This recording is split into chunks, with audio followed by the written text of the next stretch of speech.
Winter is coming. Across the medieval countryside, the days are becoming shorter. The fields are turning quiet, and the warm colors of autumn are slowly disappearing. For a medieval peasant, winter is not simply another season, it is a test. The harvest is already finished. The fields have stopped producing most of their food, the trees are bare. The roads are becoming muddy, frozen, or covered with snow. And inside a small wooden cottage, a family is beginning to prepare for the long months ahead. There is no supermarket waiting at the end of the road. There is no refrigerator filled with food. There is no electric heater. There is no easy way to escape the cold. Everything the family will eat during winter must come from what they have already grown, gathered, raised, preserved, or stored. And whether they have enough can make the difference between a difficult winter and a dangerous one.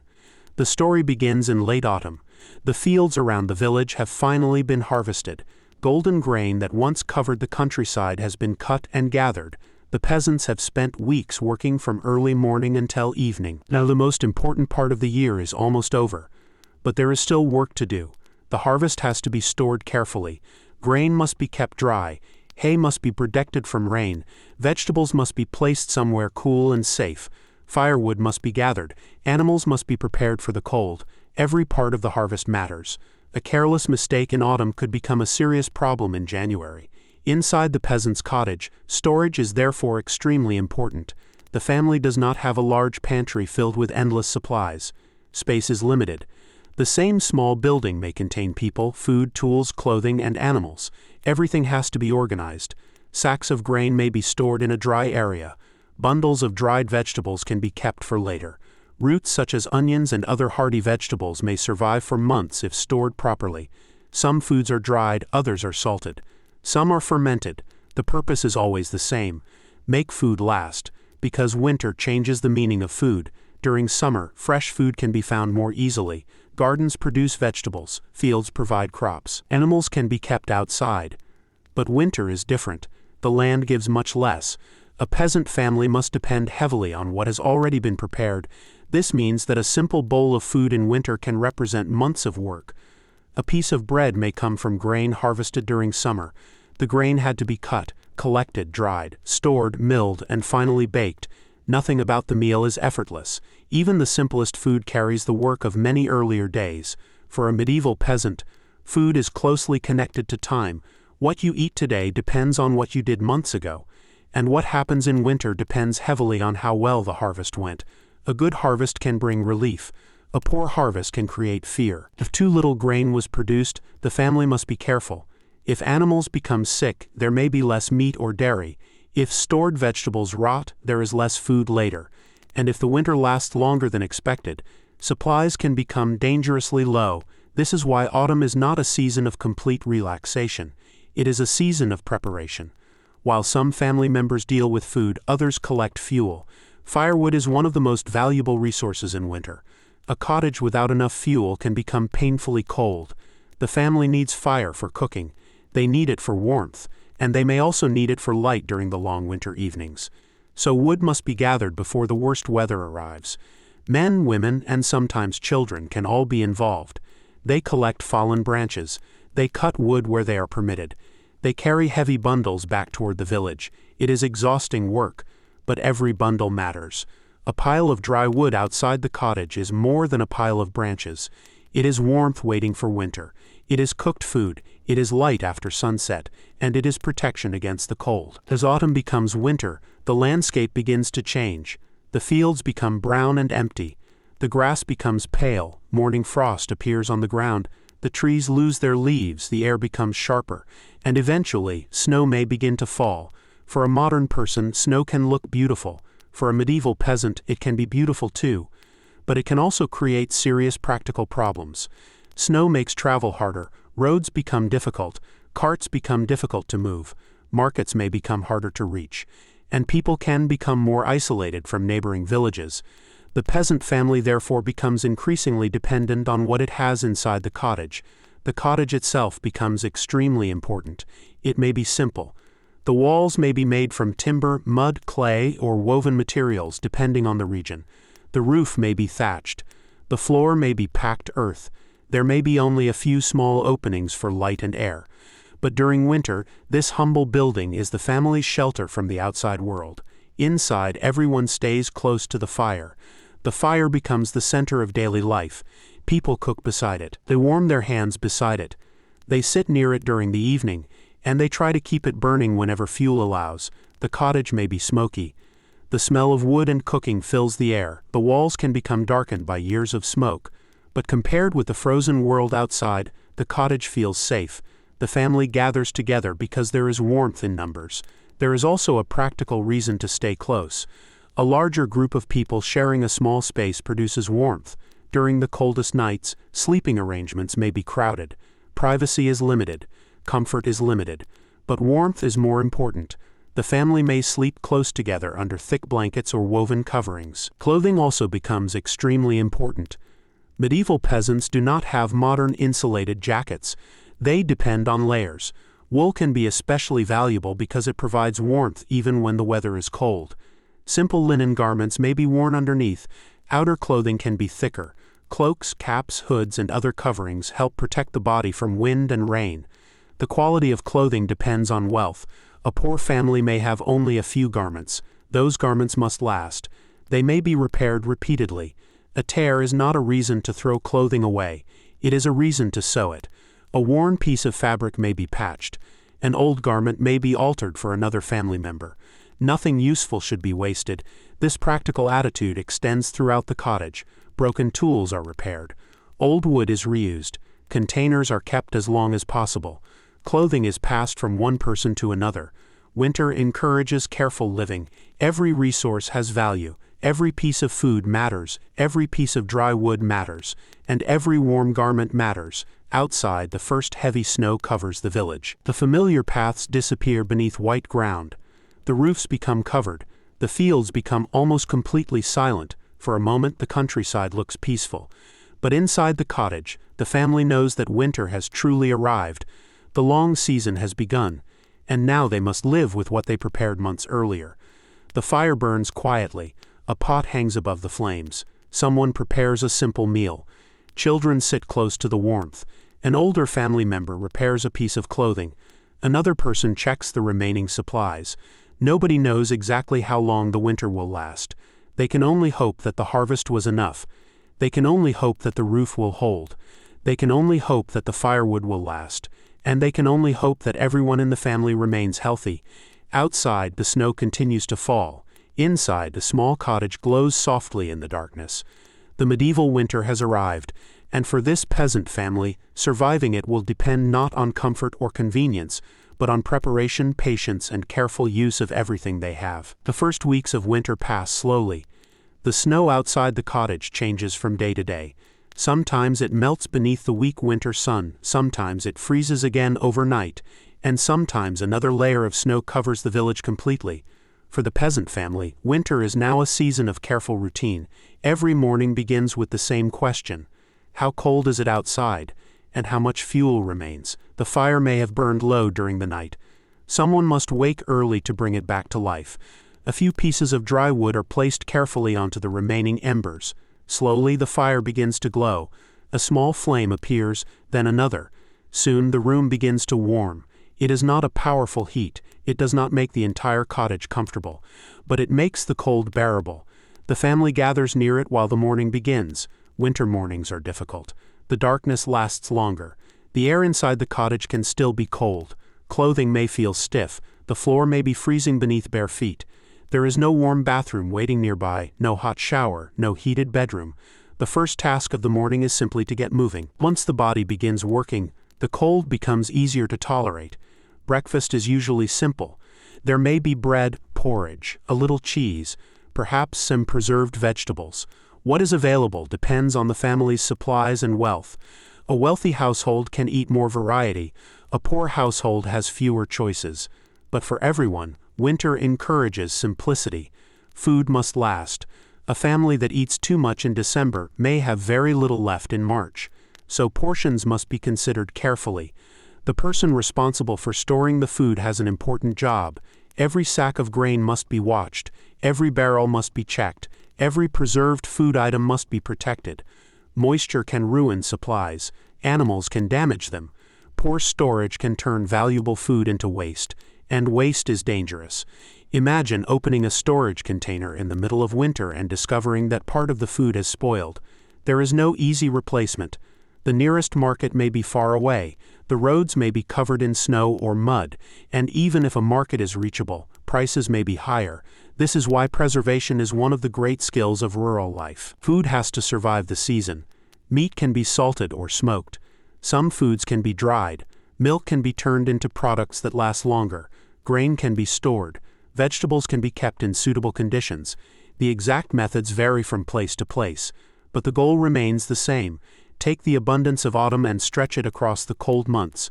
Winter is therefore connected directly to the harvest. The food eaten in January began as work months earlier. The same is true of fuel. The wood burning in the fireplace may have been gathered in autumn. The clothing keeping a child warm may have been made long before the snow arrived. The roof protecting the family from the weather may have been repaired before winter. Preparation is everywhere. And when preparation is good, winter becomes easier. When preparation is poor, every problem becomes more serious. One of the family's greatest concerns is the animals. Animals are valuable. They provide food, materials, labor, or income. But animals also need protection during winter. Depending on the region and the type of farm, some animals may be kept in sheltered areas. Hay and other feed must be available. Water may need to be brought to them. The family cannot simply leave everything outside and hope for the best. A hungry animal becomes weak. A weak animal may become sick. And a sick animal can become a serious loss. For a peasant household, losing livestock can be economically painful. A farm animal is not merely an animal. It may represent months or years of value. A cow can provide milk. Chickens provide eggs. Sheep provide wool. Horses and oxen can help with heavy work. Pigs can provide meat. Every animal has a purpose. So during winter, caring for animals becomes part of the family's daily routine. The barn or animal shelter can become almost as important as the cottage itself. Inside, the animals are protected from the worst weather. The smell can be strong. The space may be crowded, but the warmth produced by the animals can also help keep the shelter from becoming completely cold. The peasant family has to balance food for themselves with food for the animals. This is another difficult calculation. If too much feed is given early in winter, there may not be enough later.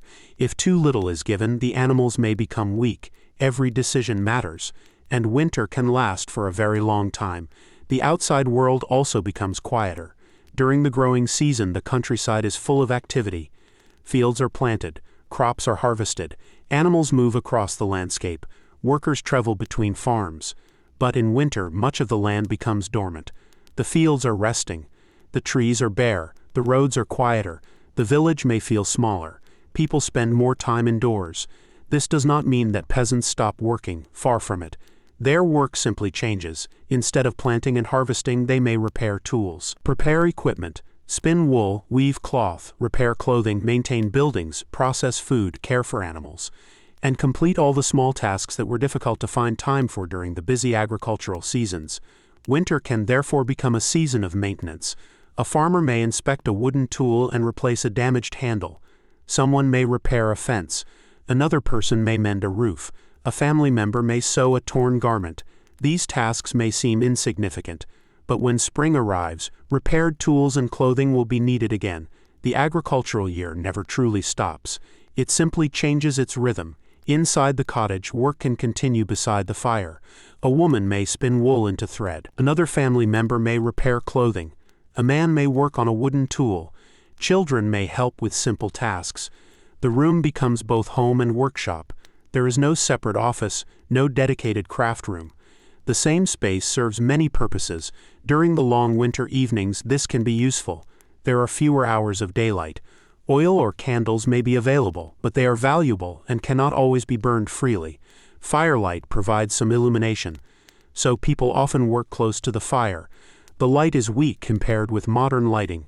The shadows are deep, the room may be dim, but people become accustomed to working in these conditions. After sunset, the village changes. The outside world becomes dark. The paths disappear into shadow. The temperature drops, and the cottage becomes the center of family life. This is when stories may be told. People may talk about the harvest. They may discuss neighbors. They may remember events from earlier years. Children may listen to adults speaking. Someone may tell a traditional story. These quiet evenings are important. They allow people to rest after the day's work. Entertainment does not require a screen. It does not require electricity. Conversation itself can fill the evening. A simple game may occupy children. A story may be repeated many times. Music may be played when instruments are available. But much of the evening may simply be spent talking. Then there is the problem of sleep. A medieval peasant family may sleep in a very small space. Beds can be simple. Mattresses may be filled with materials such as straw or other available plant matter. Blankets and wool coverings provide additional warmth. Several family members may sleep close together. The goal is not luxury. The goal is warmth. The coldest part of the night can be difficult. The fire may be allowed to burn low to save fuel. The room becomes darker. The temperature falls. People pull their coverings closer. Outside, the wind moves across the village. Snow may collect against the walls. The roof must withstand the weather. And everyone hopes that the shelter remains dry. Water is another concern. Snow can provide water when melted, but gathering clean water still requires effort. A frozen source can make access more difficult. A nearby stream may be covered with ice. A person may have to break through the surface or travel farther to find usable water. The daily work of collecting water does not disappear simply because it is winter. In some ways it becomes harder. Every task takes more effort in the cold. Carrying a heavy container through snow is exhausting. Walking on frozen ground is dangerous, and wet clothing can become a serious problem. This is why dry clothing is valuable. Once fabric becomes wet, it needs to be dried near the fire. But drying clothes also uses space around the fire. The family has to manage all of these small problems at once. Nothing is completely easy, yet people adapt. They learn the habits of winter. They know where the warmest place in the cottage is. They know how much wood the fire needs. They know which foods should be eaten first. They know which animals need extra attention. They know how to repair clothing. They know how to work with limited light. These skills are passed from one generation to another. A child growing up in a medieval village learns winter survival not from a written manual, but by watching adults. They learn how wood is stacked, how food is stored, how animals are cared for, how clothing is repaired, how the fire is maintained, and how the family prepares for the cold. By the middle of winter, these routines have become normal. The snow outside may still be deep, the days may still be short, but inside the cottage, life continues. The family has adjusted. They eat carefully, they work carefully, they save fuel, they protect their animals. And they wait for the days to become longer. They wait for the snow to disappear. They wait for the fields to become workable again. They wait for spring. But spring is still far away. For now, winter remains outside the door, and the peasant family must continue living with it one cold day at a time. By the middle of winter, the rhythm of village life has become quieter. The fields are still. The trees are bare. Snow may cover the paths between cottages, and the short daylight disappears quickly each afternoon. For the peasant family, this is the season of endurance. There is no harvest to bring in. There is no warm summer sun to make outdoor work easy. Instead, almost every task must be completed while dealing with cold, darkness, and limited supplies. Yet medieval peasants were not simply waiting helplessly for spring. They had developed routines that helped them survive. One of the most important was learning how to use the winter days efficiently. Even when the weather was terrible, there was usually something that needed to be done. A broken tool could be repaired. A piece of clothing could be patched. A wooden handle could be replaced. A fence could be strengthened. Food could be prepared. Animals could be fed. And the cottage itself could be maintained. The work might look ordinary, but ordinary work kept the household alive. Inside the cottage, the family spends more time together. The walls protect them from the worst of the weather. The fire provides a small area of warmth, and the room becomes the center of almost everything. Cooking happens there. Craft work happens there. Meals happen there. Children learn there. People talk there. And eventually, they sleep there. The small cottage has to perform many different functions. This creates a very different experience from modern homes. There may be only one main room. Perhaps a sleeping area is separated by a simple partition. Perhaps there are additional small spaces for storage. But privacy is limited. During winter, this is even more noticeable because everyone spends so much time indoors. Family members hear each other's conversations. They see each other's work. They share the same warmth. They share the same food. And they share the same worries. One of those worries is illness. Winter can be hard on the human body. Cold temperatures, poor nutrition, damp clothing, smoke-filled rooms, and crowded living conditions can all make life uncomfortable. There are no modern antibiotics, no modern hospitals in the way we know them. Medical knowledge is limited. A serious illness can become a major problem for a family. If one person becomes sick, someone else must care for them. That person may not be able to work. And when a household already has limited resources, losing even one worker can make daily life harder. This is another reason why food and fuel are so important. A family needs strength to work, and working people are essential to the household. The elderly may still contribute in ways they can. Children may help with simple tasks. Everyone has a role. Even a small child can help carry something, gather small pieces of wood, watch animals, or assist with household work. Medieval rural life depends heavily on cooperation.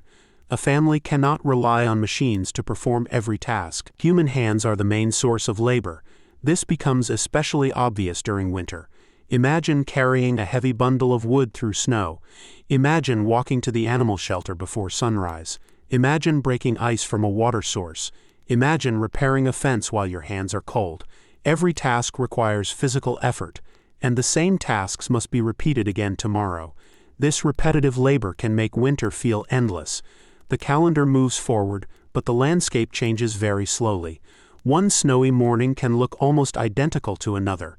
The family wakes, the fire is restored, animals are fed, breakfast is prepared, work continues, the evening comes, the family gathers around the fire, then everyone sleeps, and the cycle repeats. But there are moments when the outside world becomes surprisingly beautiful. After a snowfall, the village may become almost silent. Snow covers the roofs. Trees stand white against the sky. Smoke rises slowly from cottage chimneys. Footprints cross the paths between homes. For a moment, the harsh winter landscape can look peaceful.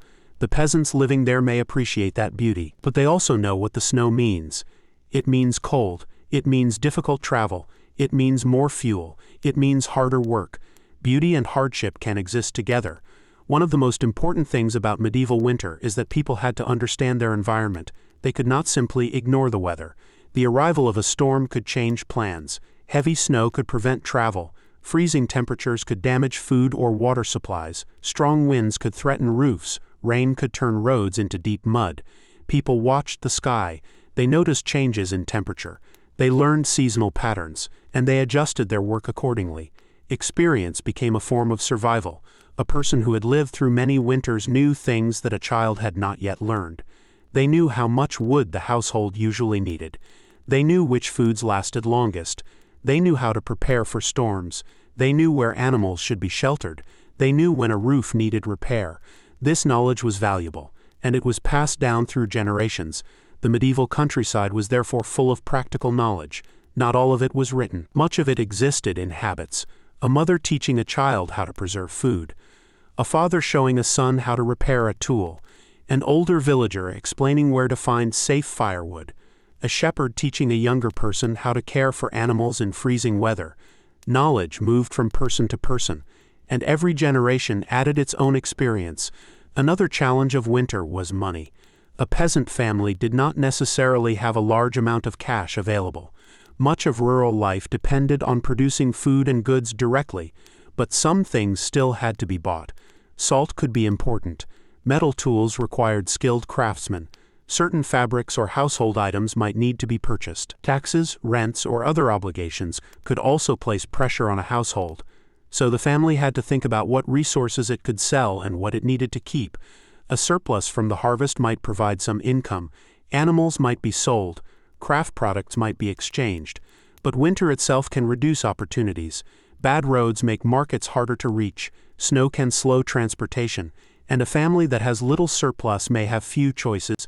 This is why the end of autumn can be such an important moment. A household looks at what it has. How much grain? How much firewood? How many animals? How much preserved food? How many usable clothes? How much money? And how much can be saved for spring? These questions determine how comfortable the winter will be. A wealthy peasant household may have more resources. A poor household may have very little margin for error. This difference can make winter much harsher for some families than others.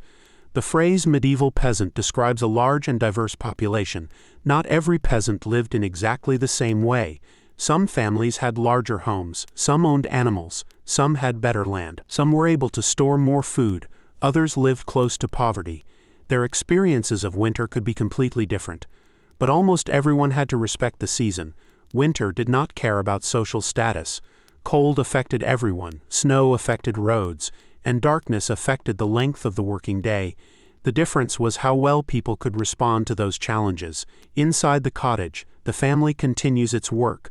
Someone sits near the fire repairing a piece of clothing. The needle moves slowly through thick fabric. A torn section is brought together. The garment will be worn again. Nearby, another family member works on a wooden tool. The damaged section is cut away. A replacement piece is fitted. The tool may serve for many more seasons. Nothing is thrown away simply because it is old. Old things can still be useful. A worn blanket can be repaired. A broken basket can be woven again. A damaged wooden container can be fixed. Winter is a season of making things last. This careful attitude is necessary because spring will bring new demands. When the snow disappears, the fields must be prepared. Tools must be ready. Animals must be healthy. Clothing must be usable. And the family must have enough strength to begin another agricultural year. So winter work is partly preparation for spring. The peasant is not only surviving the present, they are preparing for the future. This gives winter a different meaning. The season may seem inactive from the outside, but inside the cottage, important work is happening. By the time the sun sets, the family has completed another day. The fire burns low. The room becomes quiet. The tools are placed aside. The children become sleepy. The adults speak softly. Outside, snow covers the village once again. The winter night stretches across the countryside, and for a few hours, there is nothing left to do. The family rests. Tomorrow the work will begin again. But another day has passed, another day closer to spring, and slowly, almost imperceptibly, the winter is moving forward. As winter continues, the days begin to pass almost unnoticed. The village has settled into its cold season rhythm. The fields remain quiet. The trees stand bare. The roads are hard, muddy, or covered with snow. And inside the cottages, families continue to live carefully with everything they have stored. For the peasant family, one of the greatest challenges is knowing when to use their supplies. Food is not simply food anymore. Every sack of grain has a future attached to it.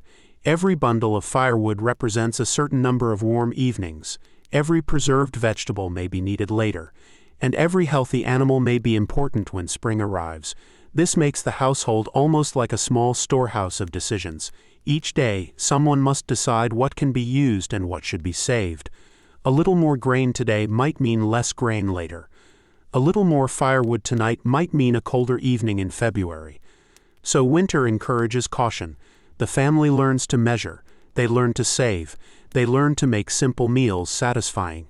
A pot of porridge can feed several people. A small amount of meat can be added to a larger meal. Bread can be combined with whatever vegetables or preserved foods remain. Nothing needs to be extravagant. The goal is to make the supplies last. For a modern person, this kind of careful food planning can be difficult to imagine. Food is usually available whenever we need it. But for a medieval peasant, the distance between one harvest and the next is always in the back of the mind. There is no guarantee that tomorrow's food will be easy to obtain. The family depends on the success of the previous season. This makes the harvest one of the most important events of the entire year. A good harvest brings security. A poor harvest can follow a family into winter. And sometimes even a good harvest can be threatened by unexpected events. Bad weather can damage crops. Animals can become sick. Stored food can spoil. Prices can change. And families can face obligations that reduce what they are able to keep. Winter therefore exposes the strengths and weaknesses of the household. If preparations were good, the family can settle into a manageable routine. If supplies are already low, every week becomes more stressful. This difference can be seen inside the village. Some cottages may have larger piles of firewood. Others may have fuller storage areas. Some families may have healthy livestock. Others may have fewer animals. The village looks like one community from the outside, but each household has its own situation. People also depend on one another. A neighbor may help repair a roof. Someone may lend a tool. A family may exchange food. Another person may provide help with animals. In difficult weather, cooperation becomes valuable. A village is not simply a collection of separate cottages. It is a network of relationships. People know who lives nearby. They know which families have more resources. They know who is skilled at repairing tools. They know who keeps animals. They know who can help when something goes wrong. And they also know who may need help. This does not mean medieval villages were always peaceful. People could argue. Neighbors could disagree. Resources could create tension. But everyday survival still encouraged cooperation. A single family could not easily do everything alone. The winter landscape also changes the importance of travel. During warmer months, a person might walk between villages more easily. Merchants could move goods. Farmers could transport crops. People could travel to markets. But winter can make these journeys difficult. Snow slows movement. Mud can make roads exhausting. Frozen ground can be dangerous. A broken cart becomes a serious problem. And poor weather can make a familiar journey take much longer. For this reason, people often rely more heavily on what is available locally. The village becomes more self-contained. The nearby fields, the local woodland, the village animals, the village craftsmen, the local water source, everything nearby becomes more important. A distant market still exists, but reaching it may not be simple. This is one reason why winter can feel like a season of isolation. The outside world seems farther away. The village becomes quieter. The road becomes less busy, and the family spends more time inside, yet the quiet is not always unpleasant. After months of exhausting agricultural work, winter provides some opportunities to slow down. There is less pressure from the fields. There is time to repair things. There is time to prepare tools. There is time for household work. There is time for conversation. And there is time to rest. For many peasants, rest does not mean doing nothing. It means doing work that is less physically demanding than harvesting. A person can sit beside the fire and spin wool. Someone can repair shoes. Someone else can carve wood. Children can learn household skills. The older members of the family can pass on knowledge. The cottage becomes a place of teaching. A child may learn how to recognize useful plants, how to care for animals, how to prepare food, how to repair clothing, how to use simple tools. These lessons are practical.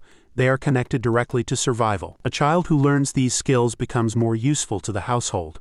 And eventually, that child becomes an adult capable of managing a home of their own. This is how knowledge survives across generations. Not through formal classrooms, but through observation and repetition. The winter evenings provide plenty of time for this. After sunset, the family gathers around the fire. The flames move gently. Smoke rises toward the roof. The room is dim. Outside, the cold continues. Inside, people talk. Someone may tell an old story. Someone may remember a difficult winter from many years earlier. Children may listen. Stories are more than entertainment. They preserve memories. They teach lessons. They explain customs. They connect younger people to older generations. A winter evening can therefore become a quiet bridge between the past and the future. The same story may be told again and again. The same skill may be demonstrated again and again. And gradually, the knowledge becomes part of the next generation. Meanwhile, the fire remains at the center of the room. It is easy to underestimate how important fire is. Without it, cooking becomes difficult. Warmth disappears. Light becomes scarce. Wet clothing becomes harder to dry. The winter night becomes much more uncomfortable. So the fire must be protected. Someone may keep a few embers alive. Dry wood is added carefully. Larger pieces may be saved for the coldest hours. The family learns how to make fuel last. Even the choice of wood can matter. Dry wood burns differently from damp wood. Small branches can start a fire. Larger logs can keep it going. A household with a good supply of dry fuel has an important advantage. But wood is heavy. Collecting it requires work. Carrying it requires strength, and storing it requires space. This is why fuel preparation begins before winter becomes severe. By now, the family has already spent many hours gathering and stacking it. Each bundle represents another small investment in survival. The same careful thinking applies to clothing. Winter clothing has to be protected. Wool is valuable. A good cloak can make outdoor work much easier. A warm cap can protect the head. Thick footwear can protect the feet from cold and wet ground. But clothing is not unlimited. A garment may be shared. A child's clothing may be made from an older person's worn clothing. A torn sleeve may be repaired many times. The life of a garment can be surprisingly long. It is used until it is nearly impossible to use anymore. This is not simply because medieval people were careful. It is because replacement is expensive. The ability to make something last is a form of wealth. A person who knows how to repair clothing saves resources. A person who can fix tools saves money. A family that knows how to preserve food has greater security. Practical knowledge has real economic value. As the winter moves forward, the family begins to notice small changes. The days are still cold, but the sunlight seems to remain a little longer. The afternoon darkness comes slightly later. The most severe part of winter may be passing.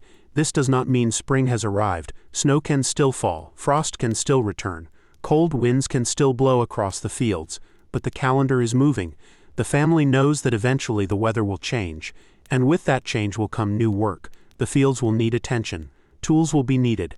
Animals will become more active. Seeds will need to be prepared. The household will slowly move from winter survival toward spring preparation. For now, however, the snow remains outside. The fire burns inside. A simple meal is shared. A child sleeps near the warmth. An adult repairs a piece of clothing. Another family member checks the remaining supplies. It is an ordinary winter evening. Nothing dramatic is happening. And yet this quiet scene represents something important. A family has made it through another day of cold, another day of limited food, another day of work, another day of waiting. They have used their resources carefully. They have kept the fire alive. They have cared for their animals. They have protected their home. And they have remained together. Outside, the medieval countryside is silent beneath the winter sky. Inside, the small cottage remains warm enough to sleep. The fire slowly turns to glowing embers. The room becomes quiet, and another winter night begins. There is still more winter ahead, but spring is no longer impossibly far away. There is something peaceful about the end of a medieval winter. For months, the countryside has been quiet. Snow covered the fields, frost covered the paths, the trees stood bare, and inside the small cottages, families lived carefully with the supplies they had prepared long before the first snow arrived. Now the world is changing again. The sun rises earlier, the evenings remain bright for longer, the frozen ground begins to soften, and slowly the countryside becomes active. For the peasant family, this is not simply the end of winter. It is the beginning of another year of work. The first task is to inspect everything that survived the winter. The cottage needs attention. The roof is checked. The walls are examined. Doors may need repair. Tools are brought outside. Clothing that has been worn throughout the winter is inspected. Some things survived well, other things need to be repaired. Winter leaves its marks on almost everything. Wood can crack, rope can weaken, leather can become worn, clothing can develop holes, and buildings can suffer from wind, rain, snow, and ice. So spring begins with repairs. The family cannot simply walk into the fields and begin farming. There is preparation to do first. The animals also need attention. After spending months in sheltered spaces, they can gradually return to outdoor areas. The family checks their condition. Are they healthy? Are they strong enough for the work ahead? Do they need extra care? Animals are part of the farm's future. A healthy animal can contribute to another successful year. A weak animal may create problems. So the family watches them carefully. Then there are the fields. For months, the land has been resting. Now the soil must be prepared again. The work is physical. There are no tractors, no mechanical plows, no machines doing the heavy work. Human beings and animals provide the strength. The tools may be simple, but they are essential. A farmer holds a tool and guides it through the earth. An animal may pull heavy equipment. Another person may follow behind. The work is slow compared with modern agriculture, but it is effective when combined with experience, patience, and many hours of labor. The beginning of spring therefore feels like the opposite of winter. During winter, the family stayed close to the cottage. Now they spend more time outside. During winter, the fire was central. Now the fields become central. During winter, food was taken from storage. Now new food must eventually be grown. The cycle begins again, and this is one of the most important things to understand about medieval peasant life. Their lives were deeply connected to the land. The changing seasons were not just changes in weather. They determined what people could eat, where they worked, when they traveled, how long they stayed outdoors, and how much time they could spend inside. The calendar of the countryside was written in the fields. Spring meant planting, summer meant growth and maintenance, autumn meant harvesting, winter meant storage, repair, and waiting. Then everything began again. For the peasant family, this cycle was familiar. But familiar did not mean easy. Every year carried uncertainty. A good spring could be followed by bad weather. A promising crop could be damaged. An animal could become sick. A harvest could be smaller than expected. And every poor harvest could make the next winter harder. This is why medieval peasants paid such close attention to the weather. A farmer looked at the sky. They noticed rain. They noticed frost. They watched the condition of the soil. They noticed changes in plants and animals. Experience helped them decide when to work. The knowledge was practical. It came from generations of observation. A person who understood the land had a better chance of producing enough food. But even the most experienced farmer could not control nature. This is one reason winter preparation remained so important. You could not know exactly what the next year would bring. So you prepared for uncertainty. You stored food, you saved seeds, you maintained tools, you protected animals, you repaired your home, you gathered fuel, you did what you could, then you hoped. That combination of preparation and uncertainty shaped much of medieval rural life. For a modern audience, it can be difficult to imagine living with such a close dependence on the seasons. Today, food can travel thousands of miles. Homes can remain warm regardless of the weather outside. Electric lights can make night almost disappear. Water can flow from a tap, but for the medieval peasant, many of these things depended directly on local resources. If the wood supply was low, the fire was affected. If the harvest was poor, food was affected. If the animals became sick, work and food were affected. If the roof failed, the family was exposed to the weather. Everything was connected, and because everything was connected, every small skill mattered. Knowing how to repair a roof mattered. Knowing how to preserve food mattered. Knowing how to spin wool mattered. Knowing how to care for animals mattered. Knowing how to work the soil mattered. Knowing how to manage a household mattered. The medieval peasant was not simply a laborer. They were often a farmer, builder, repairer, food preserver, animal caretaker, and household manager all at once. Life required many skills, and those skills were learned gradually. Children watched adults. They helped with small tasks. They made mistakes. They tried again, and eventually they became capable of doing the work themselves. A child might begin by carrying small objects. Later, they might help with animals. Eventually, they might work in the fields. The process was gradual. By adulthood, a person was expected to contribute significantly to the household. This meant that family life was also a system of training. The home was a place where knowledge was passed from one generation to another, and winter was an important part of that process. There were long evenings when people could talk. There was time to repair tools together. There was time to explain how things worked. There was time for older people to tell stories about previous years. A child could learn what happened during a particularly harsh winter. They could learn why certain foods were stored. They could learn why firewood had to be gathered early. They could learn why the roof needed to be repaired before snow arrived. These lessons could remain useful for an entire lifetime.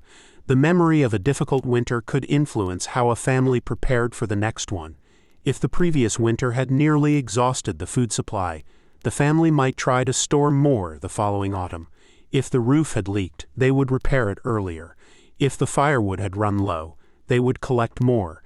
Experience changed behavior, and so, generation after generation, people adapted. This is perhaps why the survival of medieval peasants should not be imagined as constant suffering without organization. Their lives were difficult by modern standards, but they had routines, they had knowledge, they had communities, they had traditions, they understood their environment, and they developed practical solutions to the problems they faced. The winter was harsh, but it was not unknown. People knew it was coming, they prepared for it, they expected it, and they had methods for dealing with it. Of course, not every family survived every winter equally well. Poverty could make a huge difference. A wealthy household could have more food, more animals, better clothing, a stronger home, more fuel.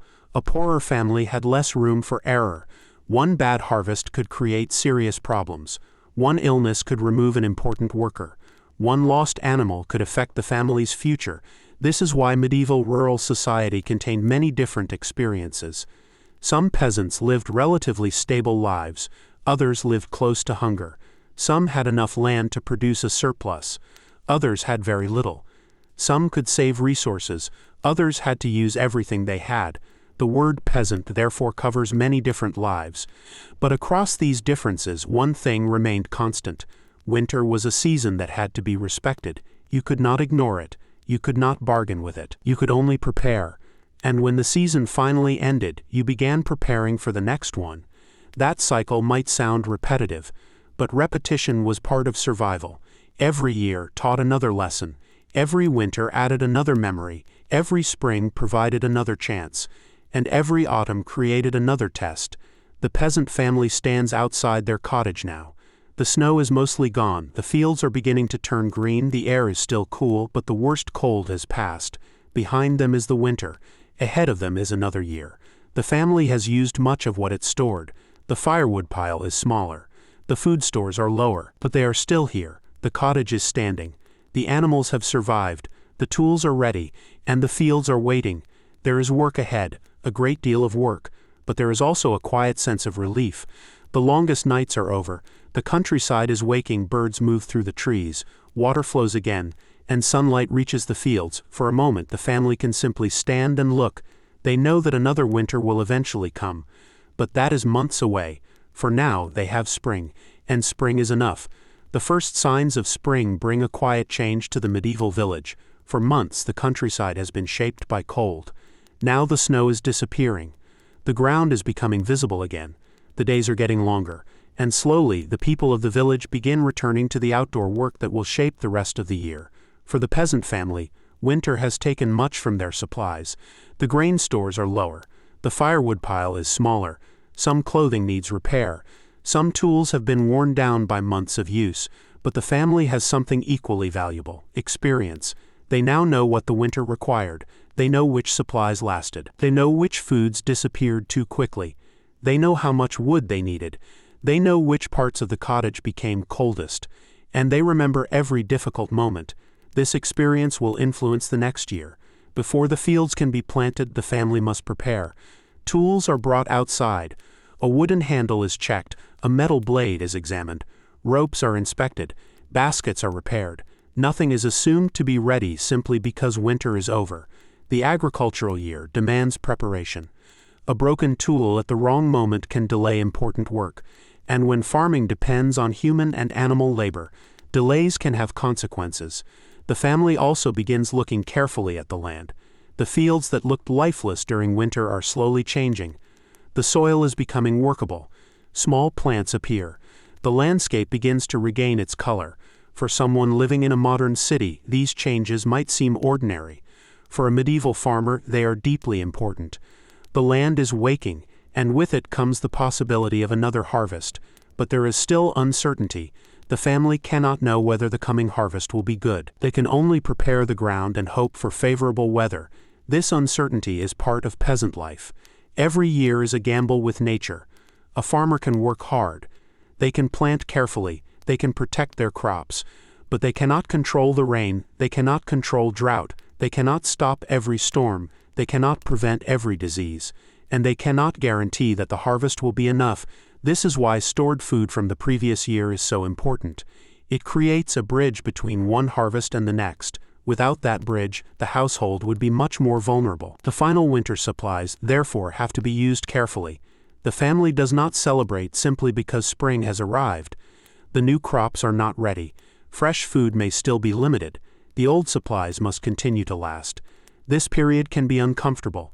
The family has survived the coldest months, but the next harvest is still far away. Some historians refer to this period as a difficult seasonal gap. The previous harvest is nearly exhausted, while the new harvest has not yet arrived. This makes the final part of the year especially important for food management. The family may rely on whatever remains: stored grain, preserved vegetables, cheese, eggs when available, and other foods that survived the winter. Fresh greens begin to appear as the weather improves. This offers a welcome change. After months of preserved and dried foods, even simple fresh plants can feel special. The first green shoots are a reminder that the land is producing again. The family begins gathering what is safely available. But the main agricultural work remains ahead. Fields need to be prepared. Seeds need to be planted. Animals need to be managed. Fences need to be repaired. The quiet winter is ending. The busy season is returning. The difference can be felt throughout the village. People are outside more often. Voices can be heard between the cottages. Animals move through the lanes. Tools make familiar sounds. Children spend more time outdoors. The village begins to feel alive again. During winter, many families were hidden behind their walls. Now doors remain open. People meet on the paths. Neighbors speak. Workers travel toward the fields. The social rhythm of the village changes. The same people who spent long evenings together around winter fires now spend long days working under the open sky. Spring brings movement. Summer will bring even more. And autumn will eventually bring the harvest. Then winter will return. This cycle is unavoidable. A medieval peasant cannot escape the agricultural calendar. Their survival depends on following it. That is why the winter experience matters so much. Winter teaches patience. Spring demands action. Summer demands endurance. Autumn demands speed and organization. Each season has its own challenge, and each prepares the household for the next. For the peasant family, the end of winter is therefore not a complete ending. It is a transition. The fire is still important, but the fields are becoming more important. The cottage is still home, but outdoor work will soon occupy most of the day. Food is still being taken from storage, but new food is beginning to grow. The family is moving from preservation to production, from waiting to working, from darkness to longer days. This transition can be physically demanding. After months of reduced outdoor activity, the body must adjust to longer hours of work. A farmer may spend much of the day outside. Hands become dirty, clothing becomes muddy, feet become tired. The work can be repetitive, but it is necessary. The future harvest depends on what happens now. A seed placed into the ground seems insignificant. It is small, it may fit easily into the palm of a hand, but the farmer knows that the seed represents something much larger. It represents food months in the future. It represents bread. It represents security. It represents another winter. This is why planting is not simply a farming task. It is a form of hope. The farmer puts the seed into the earth without knowing exactly what will happen. Then they wait. Rain must come.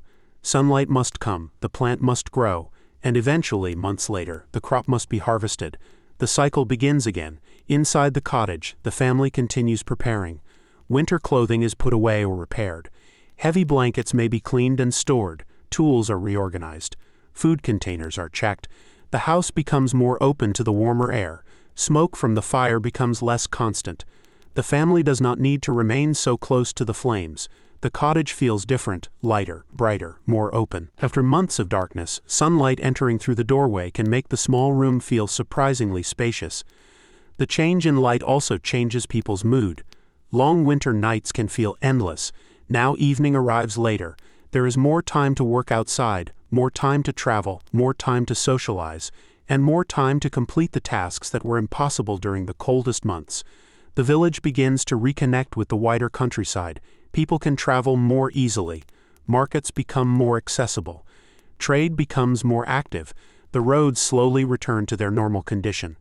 The world beyond the village no longer feels quite so distant for the peasant family. This means greater opportunity, but it also means greater responsibility. The fields will demand their attention. Animals will need care. The household must produce enough to survive another year. And eventually, another autumn will arrive. The family will harvest. They will store food. They will gather firewood. They will repair the cottage. And once again, they will prepare for winter. The cycle seems endless, but within that cycle is the entire structure of medieval rural life. The family does not simply live from day to day. They live from season to season.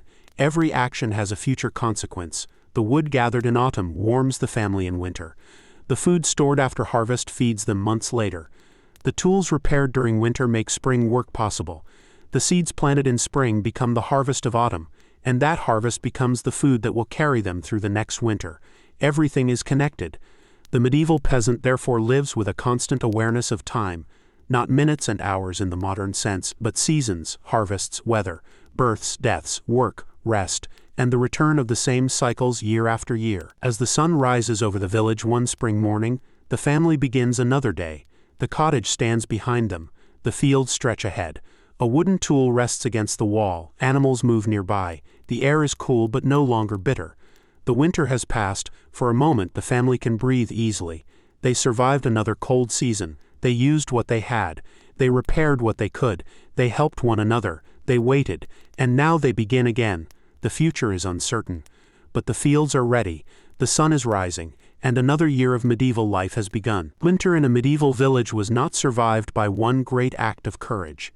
It was survived through thousands of small habits: saving a little food, gathering enough wood, repairing a torn coat, checking the roof before the snow arrived, keeping animals healthy, sharing work with neighbors, and knowing when to use what had been stored. For the medieval peasant, these ordinary habits could mean the difference between comfort and hardship. As another year begins, the family carries these lessons with them. The next winter may be many months away, but preparations for it have already started.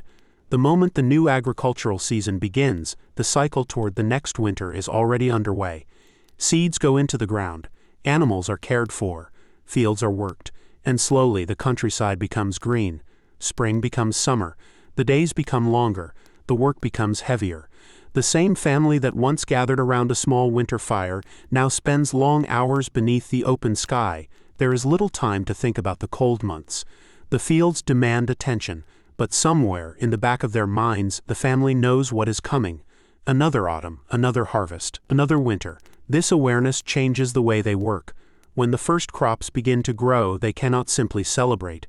They must protect them. When the grain begins to mature, they must watch the weather. When harvest time arrives, they must work quickly. The harvest is one of the most demanding periods of the year. Everyone who can help may be involved. Adults work in the fields.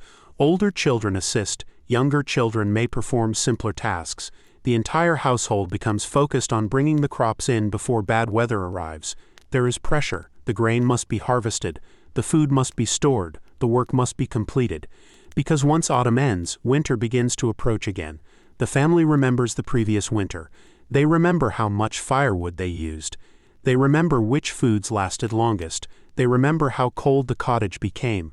They remember which clothing needed repair. And this memory influences their preparations. Perhaps they gather more wood this year. Perhaps they store more grain. Perhaps they repair the roof earlier.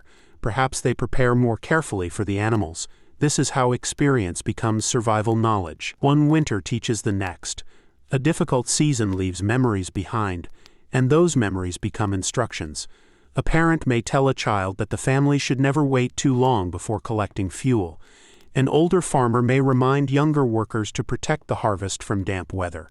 Someone may remember that a certain part of the cottage becomes especially cold during storms. These lessons are practical. They are not theories. They come from experience, and experience is one of the most valuable things a medieval household possesses. As summer passes, the countryside becomes full of activity. The fields are green. Animals are active. People travel more often. Markets become busier. The village feels completely different from the quiet winter landscape. But eventually, the first signs of autumn appear. The mornings become cooler, the sunlight changes, leaves begin to turn. And once again the family knows that preparation must begin. This time they are better prepared. They know what they need. They know how much food the household can consume. They know how much fuel is necessary. They know what clothing needs repairing. They know what tools need attention. And they know that waiting until the first snow is too late. The storage areas are cleaned. Containers are checked. Grain is brought in. Food is preserved. Wood is gathered. Animals are prepared for the colder months. The same activities that seemed so important the previous autumn return again. The cycle is repeating, but the family is not exactly the same. They have learned. Perhaps a child who was too young to help last year can now carry a small bundle of wood. Perhaps another family member has learned how to repair clothing. Perhaps an older child has learned more about caring for animals. Each year, the household becomes more experienced. This is one of the quiet ways medieval life changed. Not through dramatic inventions, but through accumulated knowledge. A person who survived many winters became very good at preparing for the next one. They knew what mattered. They knew what could be ignored. They knew what should never be neglected. And they understood that winter could be unforgiving. The cottage itself also tells the story. Years of smoke have darkened the interior. The wooden beams show signs of age. The floor has been worn by countless footsteps. The door has been repaired more than once. The roof has been patched. The furniture has been used for years. Nothing looks new. But everything has a history. A wooden stool may have been made by a family member.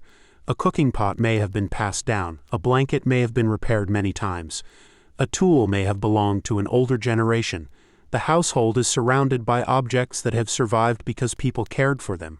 In a world where replacement is difficult, durability matters. A useful object is kept.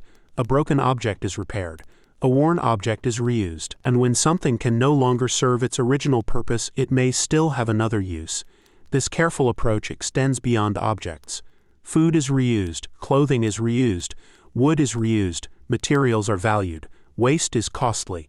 The medieval peasant therefore lives in a world where almost nothing useful can simply be thrown away. The modern idea of convenience is largely absent. Instead, there is resourcefulness.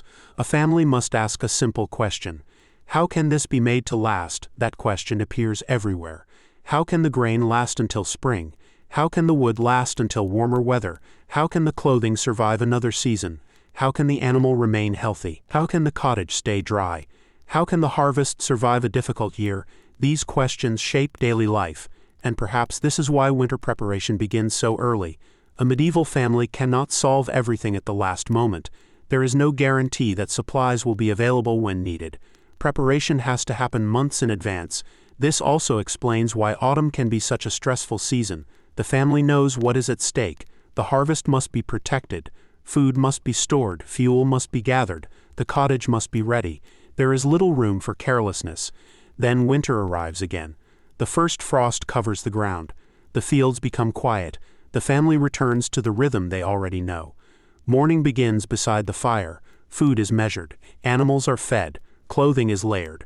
Work continues indoors. The evenings become long. The family gathers together. And slowly, the winter becomes familiar again. The experience is not identical to the previous year, but it follows the same pattern, the same cold, the same darkness, the same need for patience, the same dependence on food and fuel, and the same hope that spring will eventually return. For a medieval peasant, the seasons are never truly separate. They are connected parts of one long cycle. Winter depends on autumn. Spring depends on winter. Summer depends on spring. Autumn depends on summer.